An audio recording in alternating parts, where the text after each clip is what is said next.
Fanáticos Basquetebol orgulhosamente apresenta X1, resgatando a história do basquete goiano. Dentro das 4 linhas do basquete, Renan Nelson entrevista Rodrigo Carlos. Apoio cultural Luiz Mercó e Atiradores BR.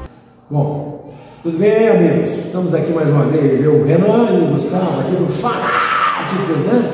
E mais uma das nossos bate-papos aqui com pessoas que fizeram o basquetebol goiano algo de grande sucesso e que torcemos para que em algum momento a gente volte a ter o sucesso e ser o que foi no passado. Essa pessoa aqui, muitos já o conhecem, possivelmente quem vive no basquete sabe muito bem quem é ele, Rodrigo Carlos, pessoa boníssima, conheço o Rodrigo de pirralho, nunca tive a oportunidade de jogar time contigo, né? Mas em bate-bola, a gente já bateu bola alguma outra vez, e garanto para vocês, moçada, cidadão aqui, é bom demais jogar, porque assim, você não precisa nem ficar olhando muito para ele. A facilidade, o raciocínio, a capacidade, o querido basquete, né, como diz lá o Eduardo, é fora do comum, então é facinho jogar com ele, é só ficar atento, porque senão você vai tomar bola no peito, na cabeça, ou seja, é muito bom jogar. Rodrigo, um abraço muito grande aí de todos para você, com certeza, alguns ficaram sabendo que se a gente ia bater esse papo, eu já estou antecipando da turma aí, que já está mandando um abraço,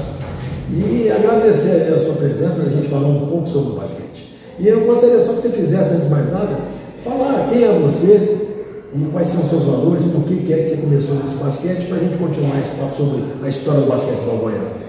Bom, primeiro agradecer o convite de estar participando aqui dessa iniciativa de vocês, né? Você, Renan, você, Gustavo, que eu acho que é uma coisa muito importante, principalmente para o nosso basquete. Eu acho que o basquete goiano não deveria estar como está, porque daqui já se formou, né, vários jogadores, mas enfim.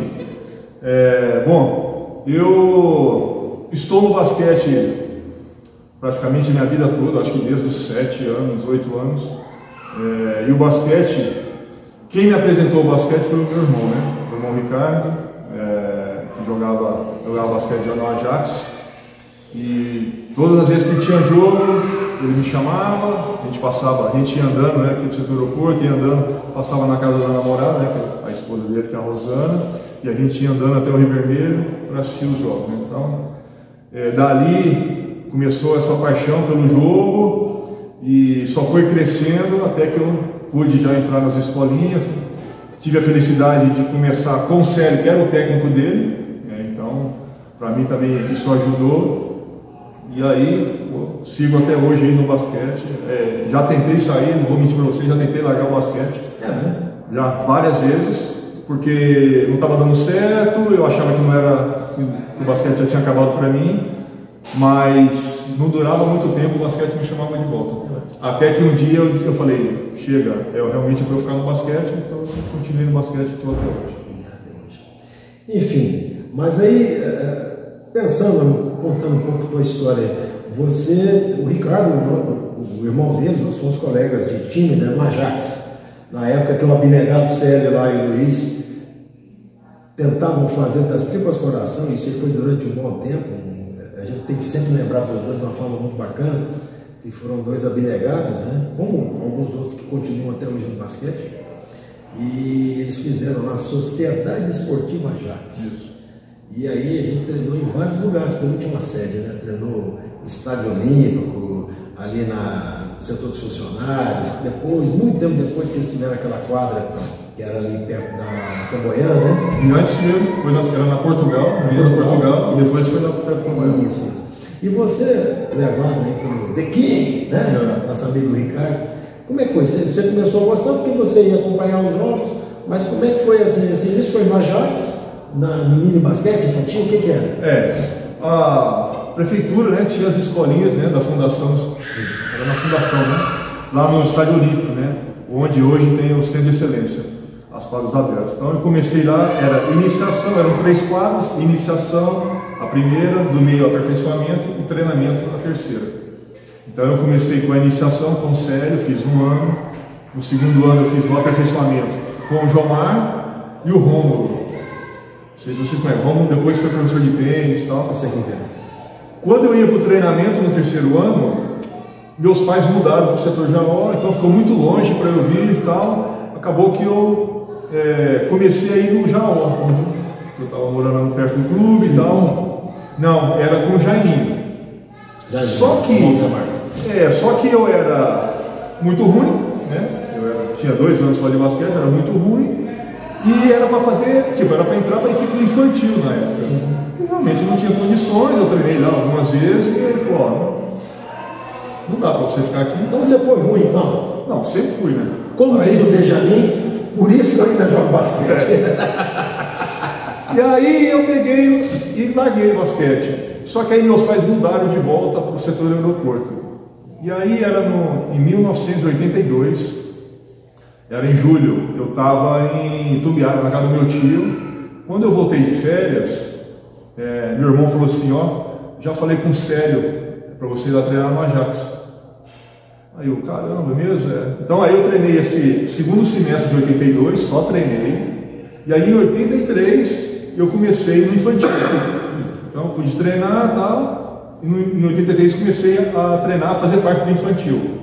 Só que eu era 83, né? Ainda tinha mais, era 3 anos de infantil. Então era 83, 84, 85. Então 83 eu entrava, quando o time estava ganhando de 20 ou 30, eu entrava. Você era da turma do terrão. E aí, mas eu achava o máximo. Se eu jogava, eu torcia, lógico, para o time fazer 20, 30 pontos, abrir, né? Para eu poder jogar. E eu contava os pontos, eu fazia 2 pontos só por jogo. Quem eram os craques nessa época desse time? Você lembra? Era o Isamo, Odilon, Christian, o Luiz, né? Luizão. Tinha o Jesus, que era um pivô que depois foi pro jogo. Os meninos, o Ali e o Ali que são da minha idade. Mas eles também já entraram junto comigo. E como eles eram grandes, eles tinham mais oportunidade que eu para jogar. E claro, eram grandes, pivôs e tal. No segundo ano, eu já comecei a entrar já com menos, né? Ao invés de 20 por 10, eu já entrava e tal. Batia uma bolinha ali no início do segundo tempo. Já entrava mais um pouquinho e tal. No terceiro ano eu era titular, porque aí era a minha idade. Os outros já tinham subido, eu era a minha idade, eu era titular, tinha capitão e tal. Você já matava a bola ou você ainda era? Já tinha melhorado, né? Já estava melhor. Ou seja, você continuou treinando aquele sempre treinava. Sempre fui viciado, né? Quer dizer, eu falo que viciado mesmo é meu irmão, porque ele sempre foi jogador, né? E se você falar para mim, você prefere ser jogador ou técnico? 1000 vezes ser técnico do que jogador. Isso hoje. Mas se eu pudesse escolher, você fala assim, você quer jogar, você quer ser jogador ou você quer ser técnico? Se eu tivesse essa opção, eu prefiro ser técnico do que jogar. Meu irmão já prefere jogar, né? Eu gosto de ver jogo, eu gosto de estudar o jogo, eu gosto de ensinar. Jogar para mim hoje já não rola mais. Assim. Então aí que eu comecei a melhorar. Aí no outro ano, foi meu primeiro ano de infante, que também eram 2 anos. Aí eu comecei realmente a jogar melhor, a evoluir, a entender mais. E no meu segundo ano de infanto, eu acho que foi assim, e foi também meu último ano aqui em Goiânia, né? Eu já jogava no infanto, juvenil e no adulto, né? Que essa também era uma coisa boa que tinha aqui. Que a gente podia, se você se destacava na sua categoria, você podia jogar nas categorias de cima. Então eu lembro que esse ano eu fui campeão do infanto, né? Nós fomos campeões, né? Juvenil, e no adulto, a final, no adulto eu era reserva, no infanto e juvenil eu era titular. Na final, último jogo, o Oswaldo não pôde ir. E eu jogava de armador também, jogava de armador, fazia de aula e tal. O Oswaldo tinha era festa do filho dele e tal. E aí o Sérgio falou, hoje você é titular. E aí eu fui titular nesse jogo, nós ganhamos também, fomos campeões. Então foi assim, eu acho que dali, eu acho que assim, ou eu talvez ia continuar aqui no juvenil e talvez ia estabilizar, ou eu ia embora para tentar melhorar ainda mais e tentar crescer no esporte. Foi o que eu fiz, fui embora para São Paulo, fui jogar no Palmeiras, evoluí lá 2 anos, aí não deu certo, voltei para cá, continuei jogando aqui. E aí fiquei aqui, depois saí de novo, fui para o Rio. Jogou no Fluminense? Eu joguei em Angra dos Reis, que foi o primeiro título fora da capital, que o time ganhou, foi campeão carioca. Nova Friburgo, joguei em Fluminense, joguei no Laria. Você jogou com o Diego? Não, o Diego não. O Diego era mais novo, só joguei com o Breno, né? Com o Breno sim. Com o Breno você jogou? Com o Breno eu joguei. E aí depois eu voltei do Rio para cá. E aí teve o Universo Ajax, na verdade era Goiás Ajax. Aí nós entramos pro time, classificamos o time quer dizer, o time classificou, não era do Vila, o Goiás Ajax ganhou o Centro-Oeste. Não, minto. Ele ganhou o Campeonato Goiano e tinha direito de jogar o Centro-Oeste. Aí eu e o Breno fomos pro Centro-Oeste. Ganhamos o Centro-Oeste, fomos jogar a Supercopa. Os 2 primeiros da Supercopa entravam para o Campeonato Brasileiro. Então nós ficamos em segundo, foi Santos primeiro, nós em segundo, e aí a gente foi para o Campeonato Brasileiro. Aí eu joguei um ano só, uma temporada, e aí me chamaram para ser supervisor. E essa primeira temporada o Watts que era o supervisor, aí o Watts foi para os Estados Unidos, e aí me chamaram para ser, porque queria um cara da cidade, um cara que falasse inglês e tal, se desse bem com todo mundo e tal, acharam que eu tinha esse perfil. Se eu soubesse como que era, talvez eu não tinha aceitado. Eu queria falar, não, você vai continuar com basquete, eu não sabia qual era o trabalho do supervisor, achava que era uma coisa assim tranquila, mas na verdade não é. Não é. Pelo contrário, mas aceitei, mas não me arrependo, porque isso me abriu portas gigantescas. Né? Eu sendo supervisor, eu conheci um cara que era scoutista do Denver Nuggets, que ele veio aqui em Goiânia e viu o André Bambu jogar. Nós se tornamos amigos e ele pegou, quando acabou o Universo Ajax, ele me levou para os Estados Unidos para eu começar a minha carreira de técnico nos Estados Unidos. Porque eu falo que eu não poderia ter começado em melhor lugar, porque... Mas foi o quê? Já foi time mesmo? Foi para a universidade. Foi para a Universidade de BYU, né, no Havaí. E eu falo que eu comecei no melhor lugar, porque o que eu aprendi lá em 2 anos, talvez aqui no Brasil, eu ia levar uns 10 anos para aprender. No Havaí, lá tinha gente que era ex-jockey, né? O Dorival, não sei se você teve... O Jubé, né? O Jubé e o Dorival. O Dorival também? Eu acho que ele estava lá também, se não me engano. O Jubé, certeza, né? O Jubé sim, O Jubé. Aí eu fui para lá e aprendi muita coisa. Eu falo que o basquete lá fora ele é muito diferente e aqui ainda estava engatinhando, mas assim, logicamente a gente está evoluindo bastante, mas a gente precisa ainda melhorar muita coisa, mas enfim, estamos evoluindo. É aquilo que a gente estava conversando, né, fora aí da gravação, né? Até ontem teve um negócio, eu vi hoje, aquele técnico do Palmeiras de futebol, ele falou um negócio que é uma verdade, e isso reflete em quase todos os esportes brasileiros. O brasileiro, em termo técnico, ele é fora do comum. Ele é uma coisa assim que no futebol não tem igual, até talvez no basquete, pelo que a gente já teve no passado, no voleibol, Fórmula 1. Então, aonde é que está o grande problema do brasileiro? Cabeça. A gente tem uma forma, uma sociedade que ela não fomenta o aspecto competitividade. Muitas das vezes o esporte é encarado quase como um lazer, entretenimento, né? A gente estava falando a respeito disso. E isso atrapalha um pouco até a gente na hora do vamos ver, que é aqueles brancos que a gente sabe que tudo quanto é time brasileiro, ele dá em alguma competição. Ele vai lá, do nada, ele dá uma travada, ele está voando, ele chega contra um time que é o último da tabela, ele perde. Por quê? Parece que o brasileiro ele se acomoda facilmente, alguma coisa, e isso aí impacta em tudo, né? Porque a gente, talvez por causa disso, a gente não consiga evoluir como uma nação esportiva, né? Mas me diz uma coisa, como é que foi isso, assim, você jogou aqui em Goiânia até o final do seu infanto, e depois você foi para fora, jogou em vários lugares, voltou, esse negócio todo. Mas aqui no nosso estado aqui, qual foi assim, um momento assim que você fala que ali foi um momento de muita alegria e ao mesmo tempo um momento em que teve algo que moldou o que você foi para o basquete? Foi aqui que teve essa virada? Foi fora? O que é que motivou? Porque, cara, o que eu estava brincando aqui falando nisso, é fato. Jogar contigo na época, muito fácil. A visão, a tranquilidade, a antecipação da jogada, é muito fácil jogar contigo. Hoje, evidentemente, você até largou, você é mais técnico e você utiliza essa visão para comandar, né? Mas assim, o que é que foi assim, talvez o divisor de águas, que como você mesmo disse, você era ruim e de repente você virou um craque? O que foi isso? Eu falo que quando a gente faz alguma coisa, a gente decide por alguma coisa, a primeira coisa que a gente tem que gostar. Então desde que meu irmão me apresentou o basquete, eu sempre fui louco por basquete. Eu queria jogar todos os dias, eu queria assistir jogo todos os dias. tinha fita de videocassete, né? Eu tinha alguns jogos, às vezes da NBA, às vezes de Campeonato Paulista, Brasileiro, enfim, eu assistia o jogo, o mesmo jogo, sei lá, mais de 100 vezes, porque eu sabia tudo que acontecia, mas eu queria assistir, para pegar alguma coisa, para aprender e tal. E eu tive uma sorte também, que as pessoas, né, os técnicos que me ensinaram, começar pelo Célio, né? O Célio foi um cara que me ensinou muita coisa, dentro da quadra e fora da quadra, né?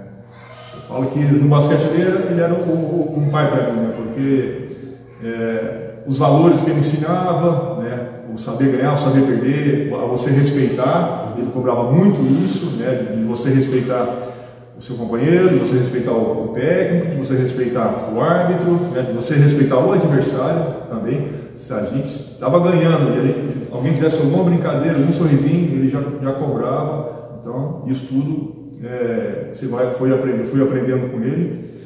E ele foi um cara que, assim, eu tiro o chapéu, assim, eu sou um cara muito agradecido a ele, porque, na verdade, ele nunca foi do basquete.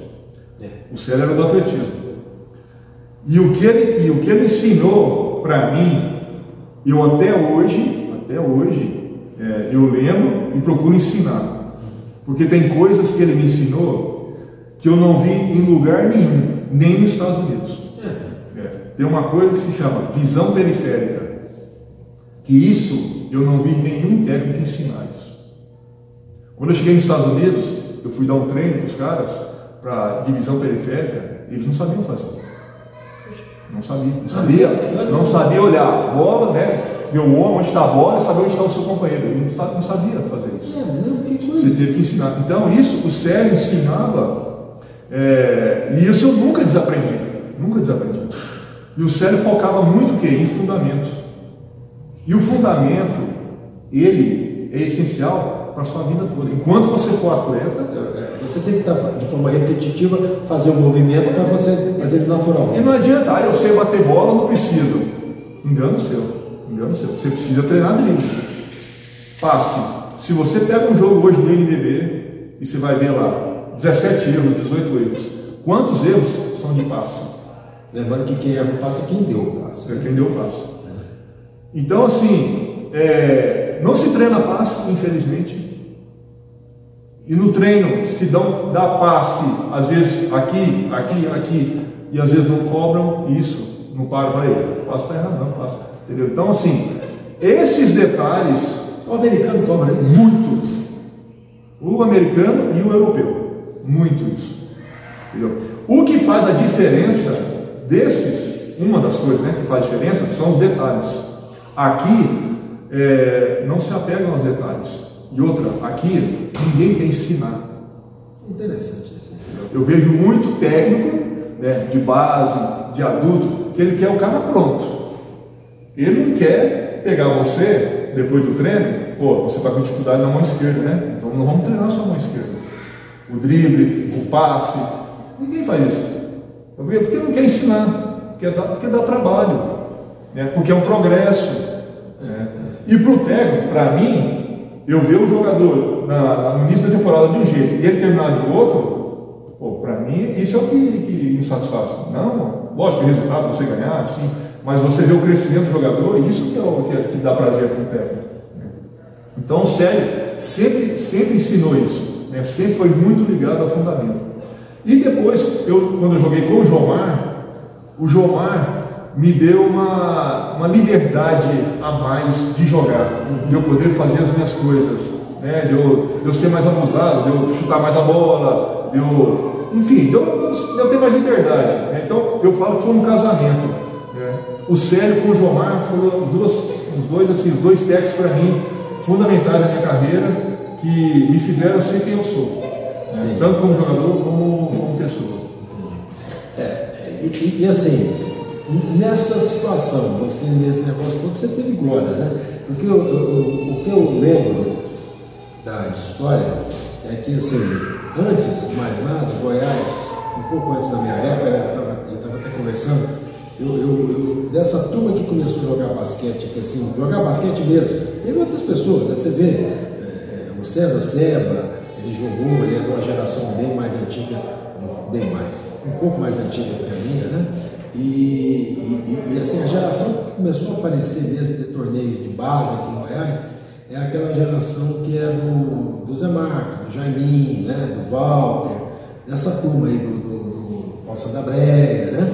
E a minha turma, ela estava mais ou menos no meio em que começou a surgir, eu sou 63, 64, a gente está conversando, o seu irmão faz a turma do 64, foi quando o basquete ele tinha alguns times, que eram o Jaó, o Jockey, né?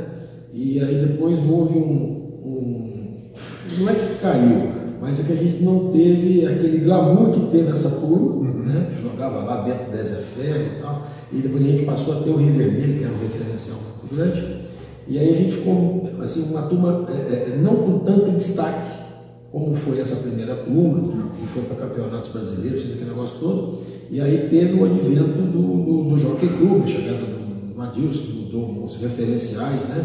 De forma de marcação, uma série de coisas. E aí, nesse momento, sempre o Ajax, ele sempre esteve ali, né? Participando dentro da sua fundação, as coisas dando certo. Você falou do Oswaldo, tinha lá o Lugão, tinha tanta gente boa, né?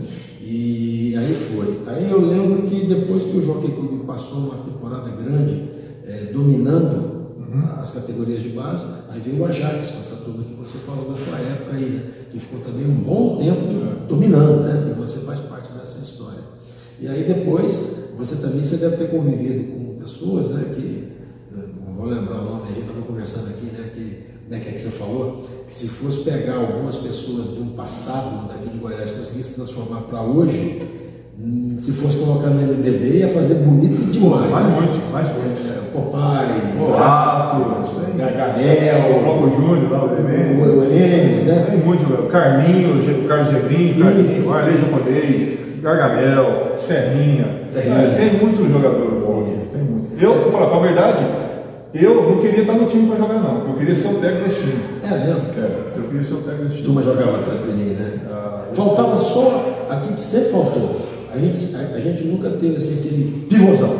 Nós nunca tivemos. Então, assim, a gente era sempre aquele time que, quando ia para campeonato, qualquer tipo de campeonato, se fosse de time, de seleção que fosse, a gente dava um trabalho porque a gente aprontava primeiro uma correria, né? E sempre um time bom tecnicamente. Faltava em alguns momentos ter um cara lá de 2 metros de cacareca para pegar os rebotes e tudo e dar uma garantia de defesa, né? E nesse momento aí, tudo que você viveu, depois você foi por iniciativa ou você foi convidado para ir para o Palmeiras? Não, foi iniciativa minha. Você foi lá, bateu na porta? Fui lá, eu bati na porta de vários times lá, mas o Célio daqui ligou pro Lula, que era o técnico lá. Eu tinha ido no Círio, tinha ido na Pirelli, e aí o Célio falou assim, já falei com o Lula, pode ir lá no Palmeiras que ele vai te olhar lá. Tava eu e o Sandrão, figuraça. E aí nós fomos lá, aí o Lula gostou e aí a gente ficou lá.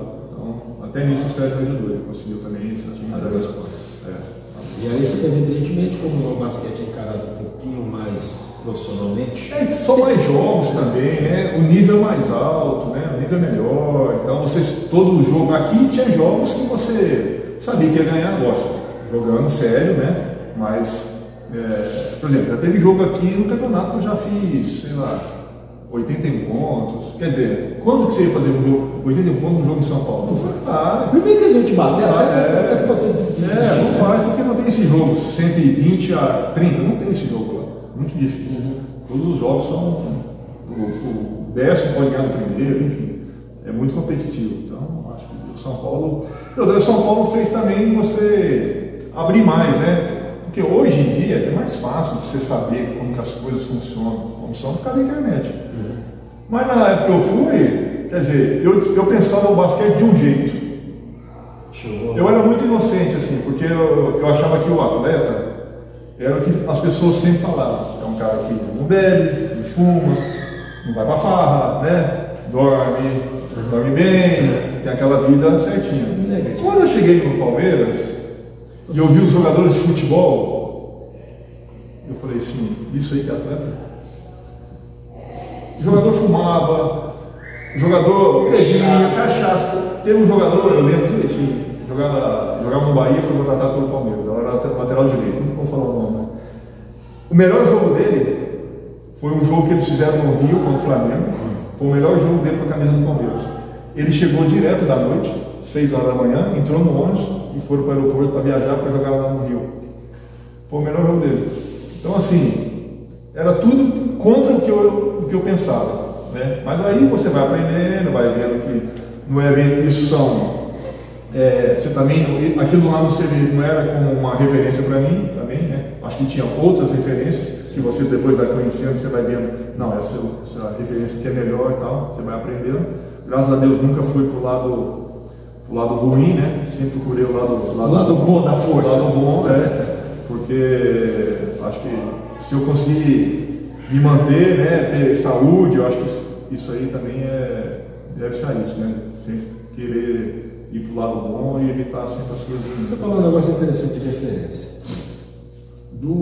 Da sua época aqui ainda em Goiás, talvez na categoria de cima, jogava lá na tua época, quem que era a referência sua de atleta, de bom jogador? Eu não digo do adulto, eu digo assim, por exemplo, você estava no infantil, a gente se compara, todos nós, né? O aspecto físico, que mata muita bola, que tem visão de quadro, alguma coisa assim a gente se compara. Você consegue lembrar, por exemplo, quem que foi os seus primeiros referenciais de atleta aqui em Goiás? Olha, eu assisti, tem uma final que marcou muito para mim, era Jockey e Ajax, eu acho que era juvenil, se eu não me engano, mas foi uma final, inclusive a televisão transmitiu. Antigamente era tudo diferente, né? Mas... Foi melhor acho que era melhor de 3, o Jockey ganhou o primeiro, o Ajax ganhou o segundo e o Jockey ganhou o terceiro jogo. Ali no time do Jockey tinha Norton, Lorival, Ricardinho, 3 armadores. Tinha Luiz Antônio, o Flávio já tinha ido embora. Flávio tinha ido embora. Tinha, quem mais que eu lembro aqui? Atos. Tinha um time assim, era um time massa. O Gargamel nessa época ele estava em Cortina. Ele era do Jaó. Ele era do Jaó? Era do Jaó. O Ajax tinha o Júnior, né? Meu irmão foi um cara que eu meu irmão tinha um chute bom, né? Então um cara que a gente muito era competitivo um com o outro, né? Em tudo, né? Até o futebol de botão, ele ganhava, e aí eu treinava até eu ganhar dele, né? O basquete a mesma coisa. Ele batia em mim até eu treinar, até eu conseguir bater nele. Né? Sempre foi assim. Mas tinha muitos jogadores assim. Mas você está falando, eu te cortei, você falou que teve a final. Então, esses 2 times aí para mim eram referências para mim. Né? Eram referências. E outros assim, que vieram jogar aqui, outros times, eu lembro que tinham torneios, né, de Taça Brasil, aí, São José dos Campos, que tinha Milo, Zé Geral, Marcelo Rio, o Biratã jogou, Carioquinha veio jogar, a Seleção Brasileira veio jogar aqui, então assim, tinha vários jogadores assim que eu olhava, né, não tinha assim um especial para mim, tinha vários, eu gostava de muitos jogadores assim, de ver jogando, né, eu achava esse time do Jockey um time massa. E o Ajax era aquela raça, aquela vontade, você sabia que ele era um pouco inferior, mas ele era um time que dava trabalho, que não existia, isso era uma coisa, porque isso era uma característica do Ajax, era um time raçudo. Nessas finais, o Atos chegou a jogar no Ajax? Não, depois só. Depois. Só mais tarde. Porque assim, eu lembro que teve alguns jogadores do Ajax que eles acabaram indo para o Jockey, e alguns do Jockey que desceram, vieram para o Ajax. Não foi por causa de idade, né? Eu lembro que até um fato engraçado, o Walid e o Zac, eles começaram a bater bola no Jockey, porque o irmão deles mais velho, Nadir, jogava lá. Isso aí. E aí, eu não lembro se foi o Walid ou se foi o Zac ou Zek, até hoje eu confundo. Acho que foi o Walid. E o técnico da época, o americano lá, deu uma bronca. O Hutch. E ficou aquele negócio, todo mundo virou pro outro, os dois são muito ligados, são gêmeos, né? Só isso aí já põe as ligadas. Eles falaram assim, não dá para ficar aqui não, aí vamos para outro lugar. Eles foram o Ajax. E foi um fator muito bom com o Ajax, que botou 2 caras enormes que sabem jogar, do jogando. Um destro, outro canhoto. Isso, então aquilo ali entrava verdadeiras torres gêmeas, né? E aí eles foram para o Ajax, e foi justamente nesse período que o Ajax deu, na categoria de base, alavancou muito, né? Então, assim, você entende que você viveu uma fase em que você viu muitos bons jogadores em Goiás e que isso ajudou na tua formação como atleta e até como pessoa. Com certeza, com certeza. Tinha muitos exemplos, muitas referências. Era um basquete, para mim, de alto nível, assim. Os caras com bastante fundamento, né? Caras que tinham muito bons arremessos, saltavam, né? Joia. O Joia é brincadeira, né? O Joia, com a idade, até hoje a gente não entende muito bem a idade dele. Ele mesmo assim ainda joga até um mistério, né? É um mistério, né? Recalchutado de tudo quanto é jeito, forma e tamanho, continua jogando. Eu lembro uma vez do Joia no Campeonato Goiano, tinha os meninos mais novos, lá, os pivôs, os caras jogando, e o Joia jogando, ele jogava no jockey, né? Ele não tinha uma posição muito definida. Ele deixava os caras passar na tentativa de ir para a cesta, para que você vê. O Joia aparecia do nada, pegava os caras na tabela, uma facilidade, uma coisa assim. De novo, aquela história do que do basquete, né? Uma facilidade de entender o que ia acontecer e travar o jogador, né? Então, assim, eu vejo, no meu caso, eu tenho algumas pessoas do basquete que eu gosto de recordar. Primeiro, porque eu comecei a gostar de jogar de basquete, eu já comentei aqui, no Campeonato Brasileiro de Seleções, que Goiás foi campeão lá na Zefé. Primeira vez que eu me envolvi com basquete. Tanto é que teve a final, na mesma semana eu comecei a jogar bola lá com o Filipão. O Filipão foi o meu primeiro técnico, né? Que é uma pessoa que eu guardo amizade com ele até hoje. Depois eu tive o Célio como técnico, né? Como formador. E eu fui para o Jockey, fiquei o Adilson, depois o João Mário, e aí eu fui larguei jogar basquete, aí não foi para o outro lado, né? Mas são pessoas assim que a gente lembra. O Joia, tive a oportunidade de jogar com ele em time, de jogar pelada, bate-bola. São pessoas assim diferenciadas. Com certeza. A gente teve, assim, nós que vivemos aquela fase, você ainda pegou um pedacinho dela, a gente teve assim, um diferencial muito grande, né? Do estilo das pessoas, o amor pelo esporte, né? E naquela época o cara jogava, mas muitas das vezes com pouco apoio financeiro, né? Era porque gostava. Eu gostava. Aliás, até hoje. Até hoje. A gente só tá nisso porque gosta. Você gosta muito, você cachaça, né? Você já tinha desistido, porque, cara, deixei de trabalhar com esporte. Eu vou falar pra você. Não é fácil. Não é fácil, não. Como é que foi depois? Você começou como atleta, aí você falou aí que gostava muito desse negócio de ficar observando o jogo, entender por que essa jogada, por que deu isso, por que errou aqui e tal, vendo os detalhes. Aí você teve essa oportunidade de ir para os Estados Unidos para BYU, né? Ficar lá no Hawaii. Você pegou onda lá no Hawaii? Eu tentei uma vez, mas é muito difícil eu desistir. Só foi uma vez, não é minha praia. Não é praia, não. Prefiro ficar na quadra. E aí você ficou todo o tempo lá no Hawaii ou você voltou para o continente? Como é que ficou isso? Eu fiquei lá uns 2 anos e a gente jogava, a maioria dos jogos era no continente, né? Então, mas lá eu tive a oportunidade, além de viajar para jogar, eu participei de uma clínica que ela é famosíssima, ela tem, sei lá, mais de 40 anos, chama Big Man Camp. É um camp, né, só para pivô, e o interessante, em todos os exercícios que passa, é proibido enterrar. Eles não podem enterrar. Porque o que o cara fala, né? Porque quem começou foi Pete Neal, um técnico antigo, muito respeitado nos Estados Unidos. E aí quando ele foi ficando mais velho, não conseguia mais, o filho dele assumiu o camp, né? E aí depois ele faleceu, mas o filho dele, não sei se ainda continua o camp, mas era um camp assim sensacional. E aí eles falavam, eu perguntei, mas por que não pode enterrar? Ele falou assim, porque para eles, para enterrar é muito fácil. E como é uma clínica, é um camp de aprendizagem, ele precisa saber finalizar com a direita, finalizar com a esquerda. Então, se toda vez faz esse movimento em terra, fazer os pés de pivô, nem sempre, isso não era, a enterrar não era o mais importante, entendeu? Então, assim, nem sempre também ele vai enterrar.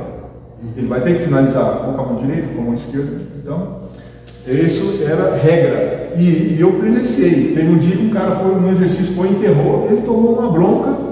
Daquelas que ele nunca mais, tenho certeza que nunca mais vai fazer de novo. Entendeu? Então, depois eu tive a oportunidade de ir para Atlanta, assistir o Final Four do Universitário. Que deve ser uma experiência louca. É um negócio, primeiro que o ginásio, quer dizer, não joga no ginásio, né? Joga no estádio de futebol americano, que é coberto, Então, assim, eu imaginei na época, que hoje não, né? O Maracanã não cabe mais de 100 mil pessoas, antigamente cabia, né? Então eu imaginava um Fla-Flu, um Flamengo e Vasco, mais de 100 mil pessoas dentro do estádio para ver a final do Final Four, do Universitário. É um negócio louco. E fora o que envolve ali, ó, tem muita coisa, tem clínicas de basquete, tem uma área lá de lazer que você joga, você encontra técnicos para tirar foto, enfim, tem muita coisa assim, é muito entretenimento. Ou seja, é um negócio. Negócio.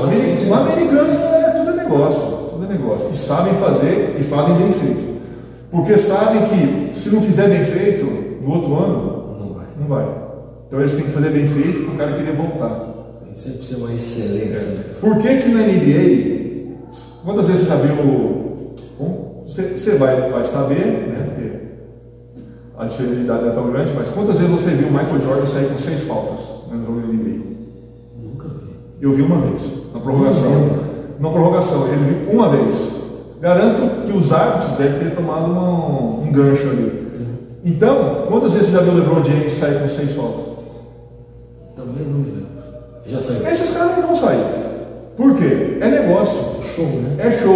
O cara que paga ingresso, eu lembro que quando eu morava nos Estados Unidos, eu morava em Seattle, a temporada começava final de outubro, quer dizer, começa, né? Final de outubro a temporada da NBA. Então, quando foi em agosto, um dia de agosto, começaram a vender os ingressos da temporada. Começou 8 horas da manhã. 10 horas da manhã, os ingressos dos jogos do Chicago Bulls, todos tinham acabado. Você só encontrava o cambista. Tanto que eu comprei por cambista, valia $70, eu paguei $200, para poder, dia 25 de novembro, foi o jogo que eles foram jogar lá em Seattle, né? Foi o dia que eu vi o Michael Jordan jogar. Né? Que era, inclusive, aniversário do meu pai, acho que não tem como eu esquecer a data. Então, assim, tudo é negócio. Imagina o que o Jordan atraía de dinheiro para a liga. Era muita coisa. E mesma coisa do Kobe Bryant, o Stephen Curry, o LeBron James. Qualquer um desses. Então, o cara que paga ingresso, você acha que ele quer ir lá e não vê o LeBron James jogando? O LeBron James sai no terceiro ou quarto com 6 faltas? Isso é prejuízo para a liga. Entendeu? Então, assim, por isso que NBA e o basquete FIBA são completamente diferentes para mim.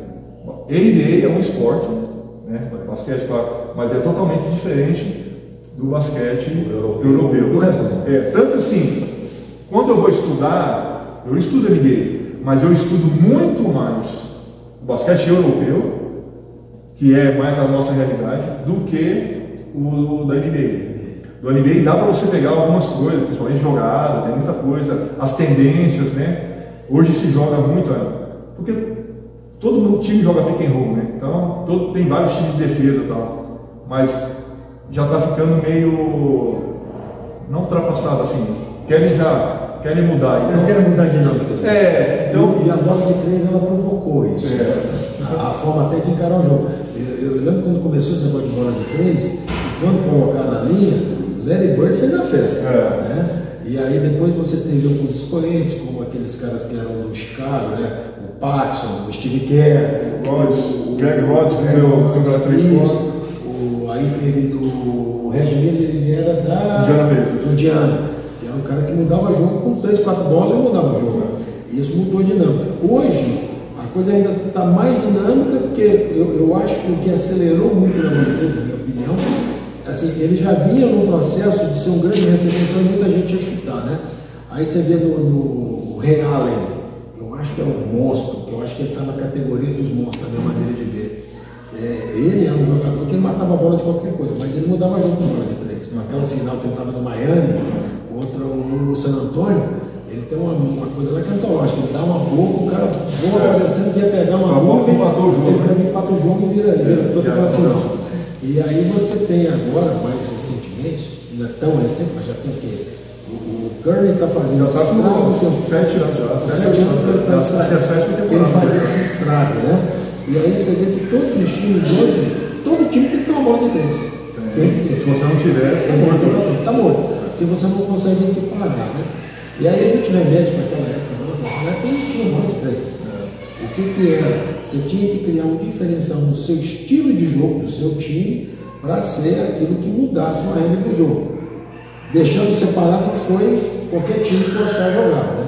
Porque na verdade não era o time que o Oscar jogava, era o time do Oscar, né? Ele chutava 300, acertava a porrada, mas no dia que não caísse, entregava o jogo, né? Porque não era grande coisa de marcação, e os times tentavam suprir isso. Você falou do time do São José dos Campos, né? O Automóvel Clube de São José dos Campos. Teve um final aqui que eles ganharam brincando. Mas era um time que era tão bacana de ver, que você vê, você falou do Nilo, do Zé Geraldo, que era um cara que matava a bola de 2, de 3, de 4. Cara grande, um cara de 2 anos, né? Jogava com muita facilidade. E aí teve também, naquele time que eu lembro muito, que até se eu não estou enganado, aquele Gilson, o Gilson jogou nesse time. Eu não lembro se jogou nele, eu lembro dele em Francana, né, cara? Francana, eu lembro dele jogou, e no Corinthians, é o time que mais lembro. Tinha um jogador do time dele lá, mas o que eu lembro muito, Marcelo Vitor. Marcelo Vitor, primeiro que ele tinha uma capacidade de marcação fora do comum. Quem pegava os rebotes do time? Marcelo Vitor. A bola batia no ar, coisa que hoje a gente não vê, é o que você estava falando no NBB, a gente não vê com tanta facilidade como a gente via naquela época. A bola o cara chutou, Zé Geraldo, o Nilo, os jogadores do time bloqueavam a entrada de qualquer outro jogador dentro do garrafão.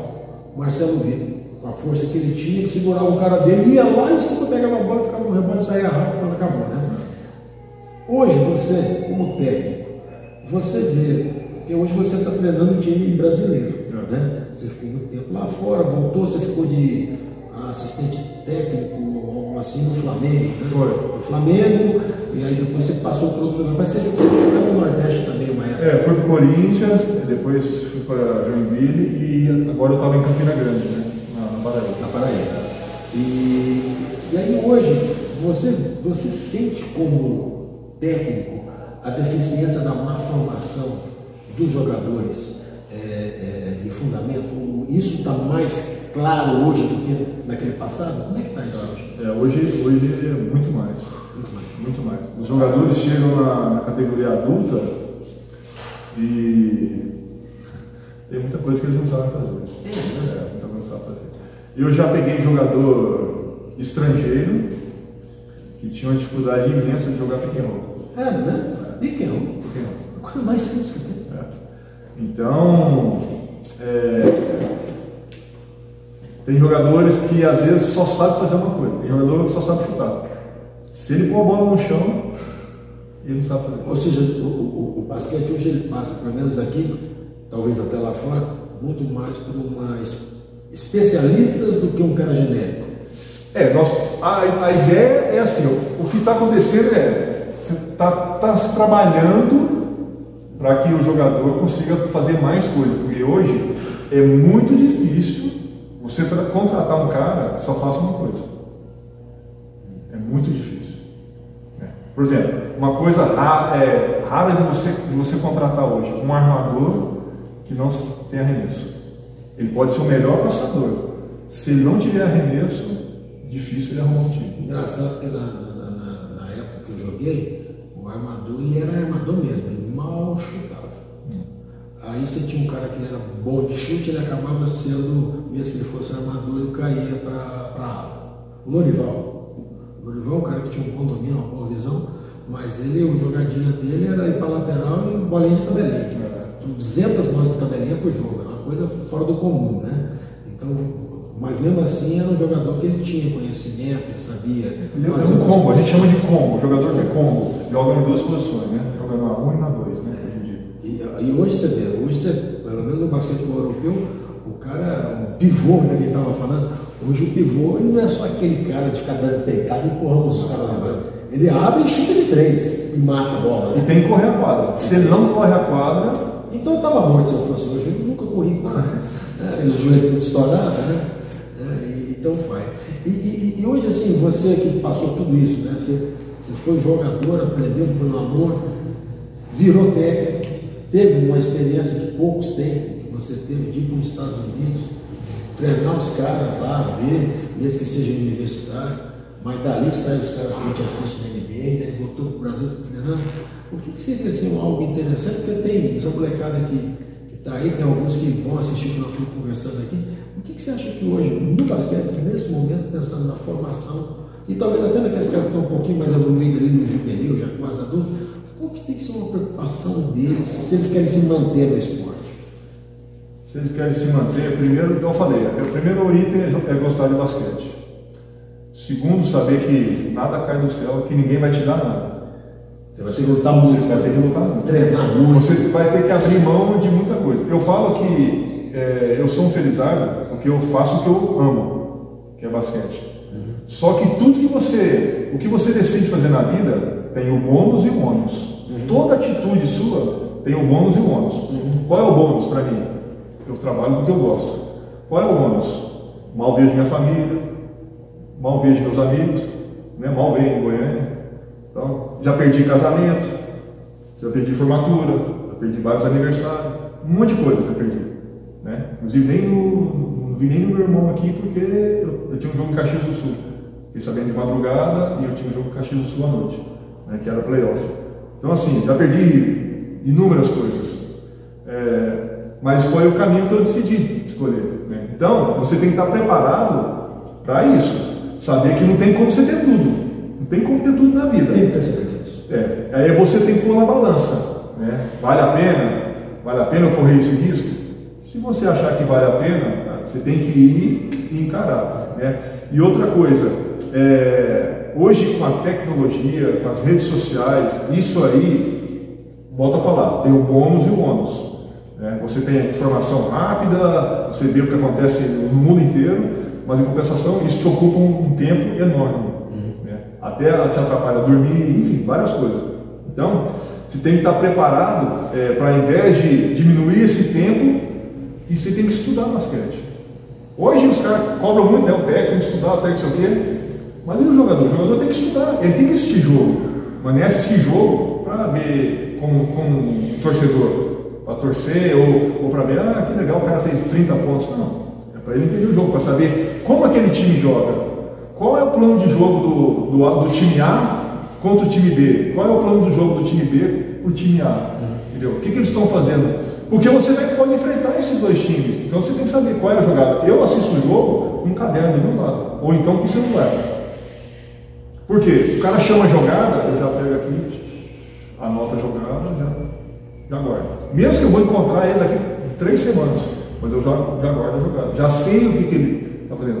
Outra coisa, não sei o que. Tudo eu anoto. Porque depois, quando chega a época de eu jogar com o time, eu já pego as minhas anotações, fica mais fácil. Me ajuda a hora de eu montar um vídeo, né, de eu passar uma informação para o jogador, para o time. Né? Então, e o jogador mesmo, ele tem que estudar. Eu fui numa clínica aqui no Brasil, que veio o Sérgio Hernandes, técnico da Argentina. Né? E aí ele estava dando uma palestra lá, e ele falou assim, os caras perguntaram, como que são esses caras, né, da geração dourada? Ginóbili, Lucione, Pepe Sanches, né, escola. Aí ele contou uma história, que eu nunca mais esqueci.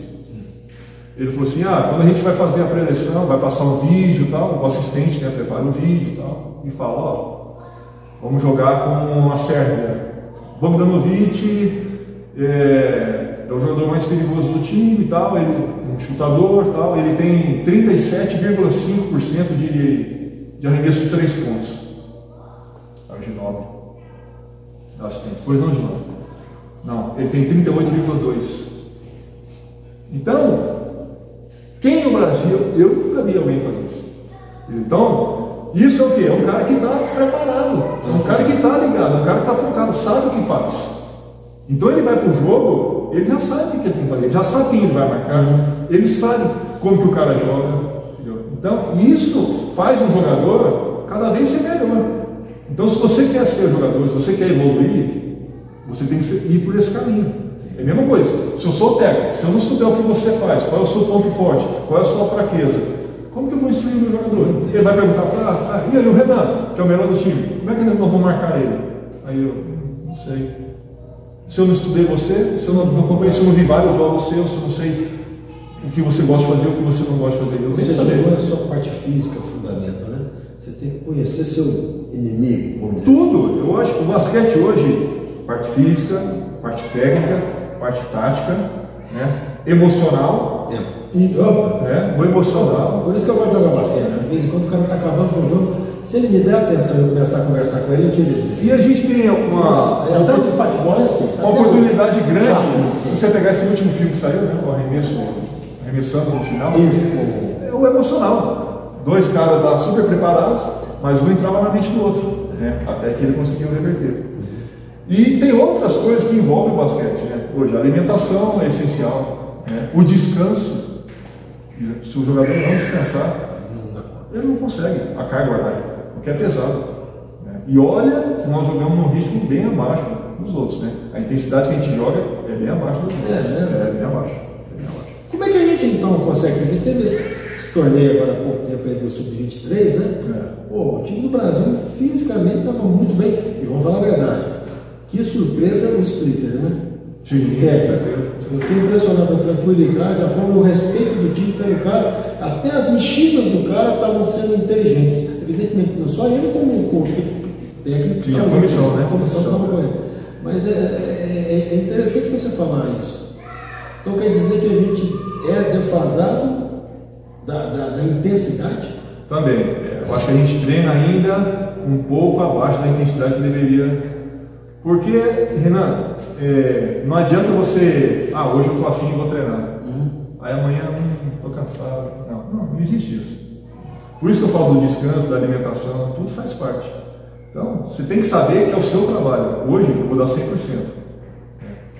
Agora, não é que isso quer dizer que eu dei o 100% hoje, amanhã eu estou cansado, não vou dar o 100%. Não, você dá o 100%, mas às vezes você não precisa ir o treino todo.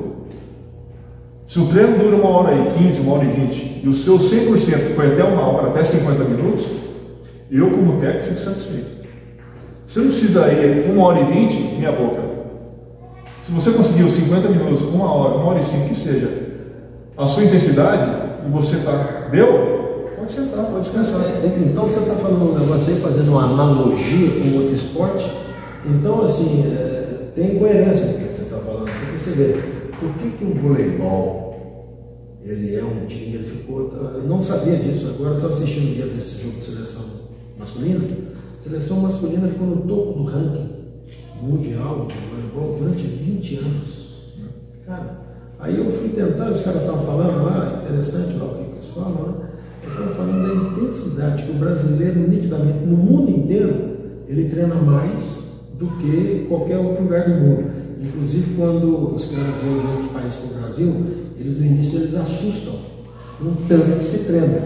Então, assim, o que você acabou de falar é um negócio interessante. Então, o basquete também, um dos motivos dele não ser tão forte como o Brasil já foi em outros momentos, é pela falta de intensidade. Eu falo que a qualidade é melhor que a quantidade. Então, se você tem uma qualidade no treino, que é a intensidade, é o ritmo, é o jogador sair realmente cansado, fisicamente e mentalmente. Porque se o cara se ele não sai cansado mentalmente, é porque ele não pensou no jogo. As decisões que ele tomou foram de automático, né? Não pensou em nada. Então, hoje o jogador de basquete ele tem que sair tanto fisicamente como mentalmente cansado do treino. Você falou do Sub-23. São garotos, né? O time do Brasil era o time mais velho, né?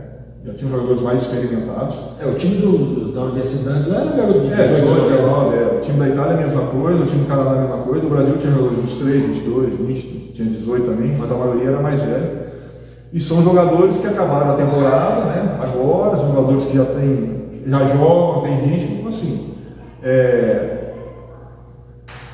já jogam. Como são garotos, já conseguem correr mais, já tem uma intensidade melhor também, né? Mas eu falo assim, não é que é geral, tem jogadores, deveria ser geral, assim, o time inteiro, né? Mas na verdade assim, não é o time todo que não tem intensidade, às vezes alguns têm, outros não têm, deveria ser o time todo mundo ter essa consciência de que, eu consigo dar 40 minutos hoje no treino, com intensidade.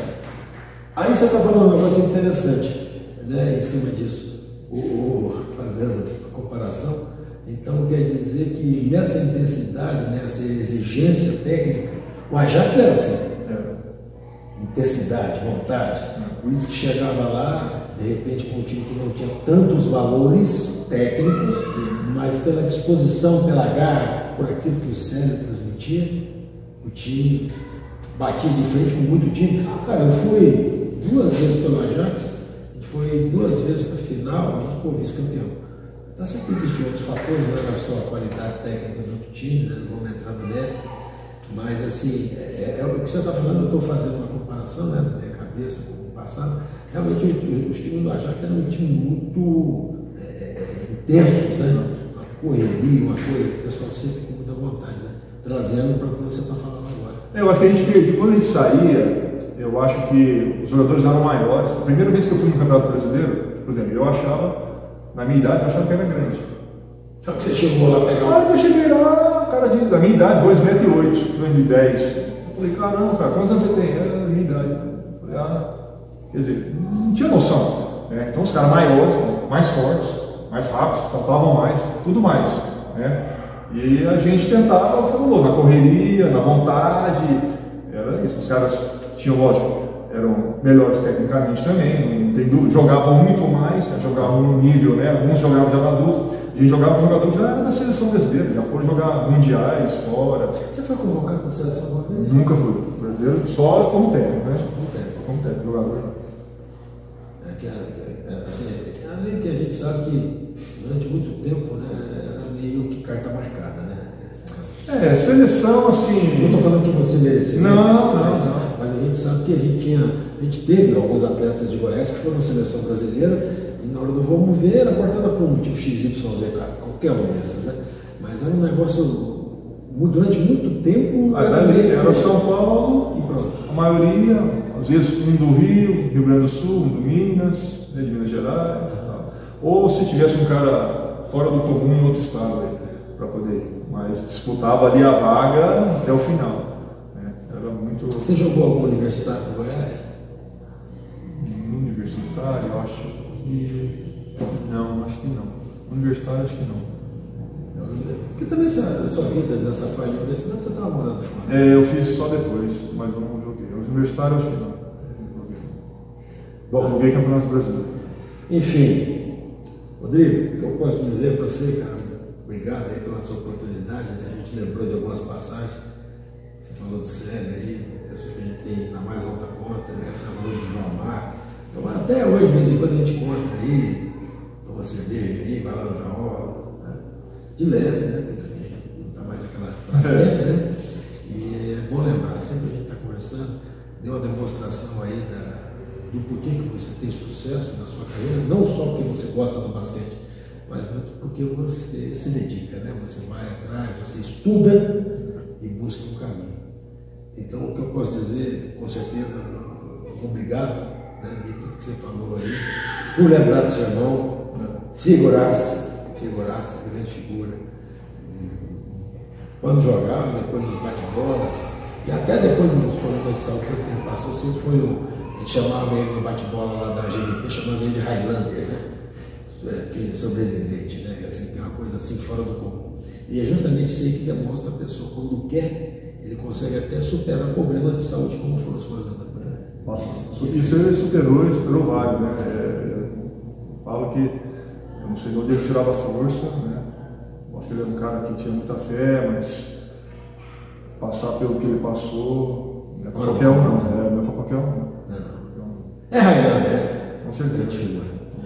Enfim, eu te agradeço, que esse espaço aí está sempre aberto para a gente conversar, e foi muito bom. Você falou algumas coisas, até algumas coisas a nível de técnico. Eu fui técnico algumas vezes. Esse negócio, o cara chama você para ser técnico num torneio, é uma experiência interessante você fazer justamente o que você falou. Você ficar observando o jogo e ver onde é que está a deficiência e mudar alguma situação, deixar uma outra situação que está benéfica para o resultado.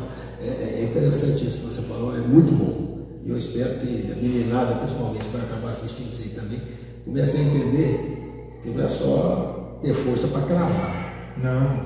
É muito mais que isso. Se fosse só isso, era tranquilo. Basquete é o que eu falo. Eu acho que é um esporte em geral, né?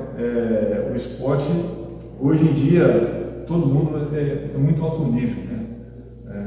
Então, para você ter algo a mais, você tem que realmente dedicar mais, estudar mesmo, treinar, respeitar o seu descanso, respeitar a sua alimentação. E eu todos os dias, eu vejo basquete. Todos os dias. Eu vejo o jogo, eu vejo vídeo de treino, eu vejo uma palestra. Sempre eu tô vendo, porque eu tenho que aprender. Eu tenho fome de aprendizagem. Eu gosto de aprender, eu gosto de ver coisas novas. Eu já assisto uma coisa já com a cabeça, o que eu posso aplicar no time, como eu posso aplicar, se vale a pena aplicar ou não. Então, porque você tem que sempre estar reciclando, sempre estar mudando, sempre estar pensando o que você pode melhorar. E outra, você nunca pode deixar o seu time também na zona de conforto. Nós não podemos entrar, ficar na zona de conforto, e muito mais os jogadores. Então você tem que estar sempre estudando, preparando. E outro recado aí para a molecada também, hoje é muito fácil você se desviar do caminho. E não faça isso não, vai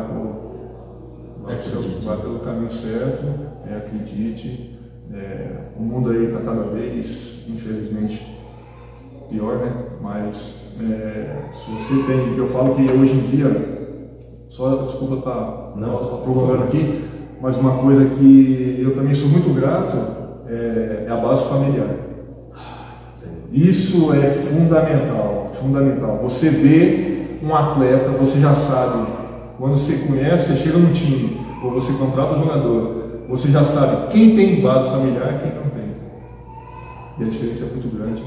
E como muda um jogador para o outro. Como isso influencia no jogo, como isso influencia no aprendizado. Entendeu? Então, base familiar é outra coisa que eu sou muito grato, que isso aí eu não tenho que reclamar. Pelo contrário, me ajudou demais e me ajuda até hoje. Ótimo. Então, isso, cara, respeite seu pai, sua mãe, aprenda com eles. Com os mais velhos, com o avô, com a avó, com seus tios, com pessoas que são do bem, pessoas que são do bem, claro, e leva isso para sua vida, porque isso faz uma diferença enorme na sua vida. Tá vendo, moçada? Escutaram o que ele falou, Então, nos bate-bola, vocês ficam me chamando de vozinho, então vocês me respeitam, viu? Que eu vou continuar doutrinando nos bate-bola, viu? Na hora que vocês estiverem lá, vocês acharem que eu venho aqui no mata-bola, dá espaço para vocês verem o que vira, Mas é isso aí, Rodrigo, cara, prazerzaço conversar com você, a gente ter essa oportunidade na sua vida aqui, de bater esse papo, conversar, lembrar de algumas coisas aí do basquete, E os ensinamentos do que você passou. Eu espero que quem esteja assistindo e ainda esteja em formação dentro do basquete, que possa pegar o que você falou e aproveitar isso de alguma forma na sua evolução como atleta. Eu que agradeço, obrigado aí pelo convite, ter vindo aqui. Conversar de basquete para mim é um prazer, eu converso o tempo todo, Espero que não tenha falado muita besteira aqui. Não, que isso. Mas só agradecer mesmo ao Gustavo, a você, pelo convite, pela oportunidade. E sempre que vocês precisarem, pode contar comigo aí, não só quando eu estiver aqui, mas fora. E estou sempre aí à disposição. Você já tem time definido esse ano? Já tem, já. Agora eu vou para o Bauru Basquete. Bauru Basquete? Bauru Basquete, vou trabalhar lá com o Guerrinha. Boa demais. Figura. Ótimo.